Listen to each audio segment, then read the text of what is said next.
Elke, where are you from originally? I was born and raised in East Germany. East Germany. So it was East Germany when you were born? It was, well, at that time, the Second World War was on when I was born. It was January 1942. But then when the war was over in May of 1945, the part of Germany that we lived in became Russian territory, and of course communism.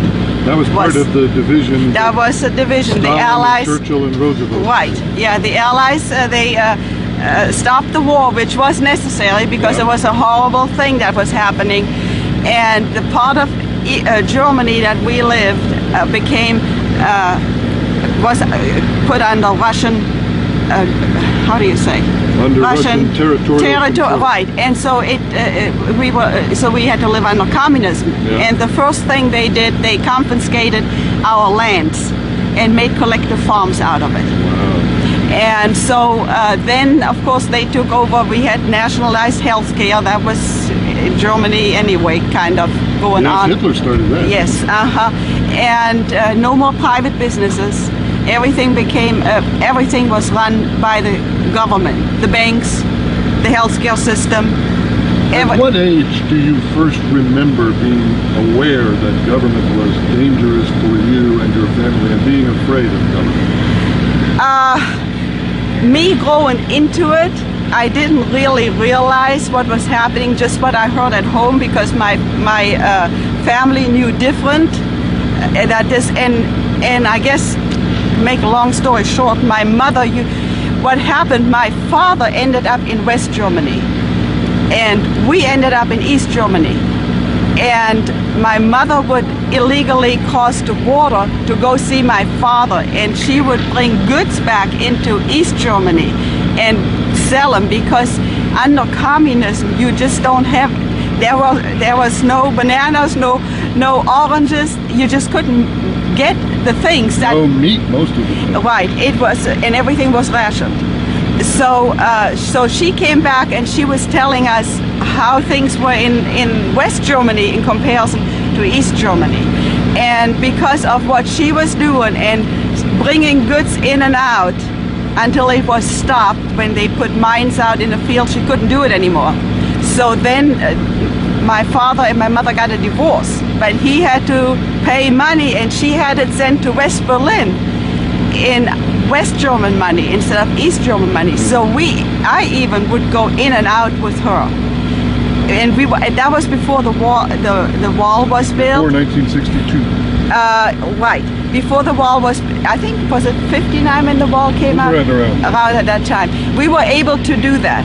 And because of the goods that she brought into East Germany and sold it to some of the officials, we were very fortunate to get a visiting visa to go into West Germany, and then we didn't return. That didn't happen. You performed a service for the officials and they let you get by with what you were doing. Because they wanted those goods. Yes, of course. See, they still, the thing is, the common people they had to give up everything, and the ones that were in power, they still lived very well. Yeah.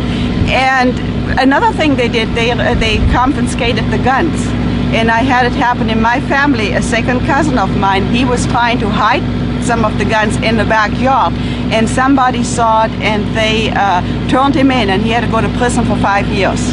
For trying to keep a gun. Right. So this is what that's what happens under communism. They take your land, they stop all private businesses, they turn it all into government-run businesses, they confiscate your guns, and you have to think, and that's what we were taught in school. They drummed it into us that communism is the way to live, that's the utopia.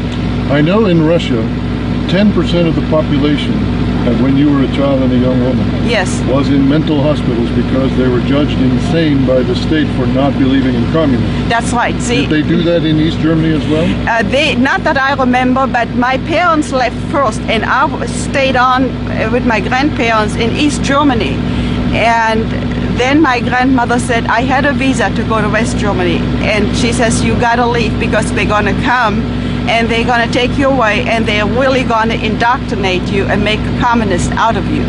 And so I I did leave. I was 16 when I got out of East Germany, and then we lived in West Germany for about a year, and because of my father's job, we immigrated to the United States, which was a very happy day. But the happiest day was when I became a citizen. Well, when was that? Well, that was until 1987. And You had to wait a long time, you had to learn English, you had to take a test. Yes, and I worked, I have to say, within a year I had a job, and it never stopped, and nobody catered to us, speaking German to us. We had to learn the language, and I had 4 years of Russian. Under communism, you had to learn the Russian. It was mandatory to learn the Russian language. But all I can say, communism doesn't work. They take God out of everything.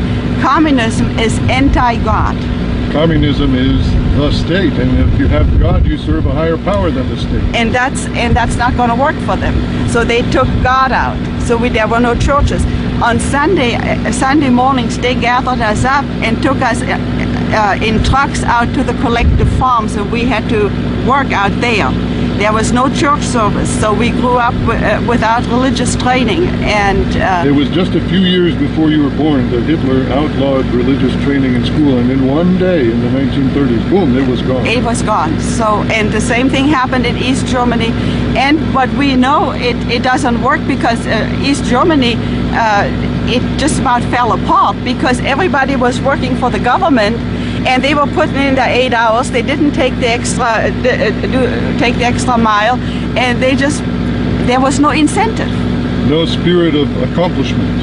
That's right, and that's why when finally the wall came down in '89, and West Germany had to put a lot of money into East Germany to bring it up to their level, and I think even now, after all these years, it's still not there. It was always like day and night.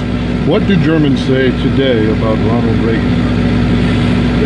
I don't know because I haven't been there since 1989. So but I am going next year for over 50 years class reunion, and I'm going to go what used to be East Germany to meet with all my friends that I went to school with, and I'm going to find out. But I know on one of my visits back in 1987, they thought from what they had heard and everything that like West Germany and especially America was just a land of dreams. I mean, they couldn't even imagine. And so what can I say? Communism doesn't work.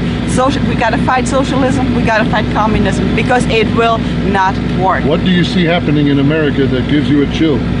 Is what I see it because like he's taking over the healthcare, taking over the automobile business, the banks, and all that. I think he is heading that way. And the speeches that I hear, helping the common man, helping the poor. That's what we were taught in school under communism, helping the poor. I think they're going to move.